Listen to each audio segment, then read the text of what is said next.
Israel content is flooding social media sites like TikTok. Some Jewish users say that they are also facing more anti-Semitic hate online. Watch.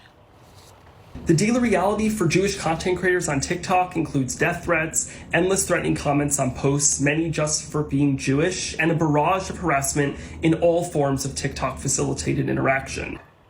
Republican Congressman Mike Gallagher calls the app digital fentanyl made by China and says it is brainwashing our youth against America. Congressman Gallagher joins us now. He's chair of the House Select Committee on China and serves on the Intelligence and Armed Services Committees and is a retired Marine. Congressman, always good to have you with us. You know, it feels like we sort of get all fired up about issues like TikTok and say TikTok should be banned in the United States, and then it all just goes away. Then something like this happens and we see the hate that is being spewed all over these platforms, Congressman. So what can be done? Well, the first is to recognize why momentum for a ban or a forced sale has stalled.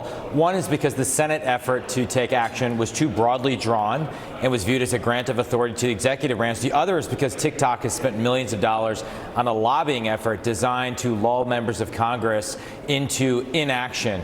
This should be a call to action, though. The hate we're seeing spewed against Jewish Americans on TikTok should remind us of the basic facts. And the fact is that this app, which increasingly young Americans get their news from this app, this is the source of news and could become the dominant news platform in America, is controlled by a Chinese company that is at the behest of the Chinese Communist Party. And if you don't think the Chinese Communist Party could or would weaponize that platform to spread anti-American propaganda, to divide Americans against Americans, to increase division in this country, then you're not paying attention to what they've been doing all around the world. Just recently, Chinese tech companies literally wiped Israel off the map, refusing to show the state of Israel on a map. That's just a taste of what could happen if we allow TikTok to continue its ascendance here in America. Yeah, you said something very interesting, and I think that this really gets to the heart of why we hear all of this sort of impassioned speech on Capitol Hill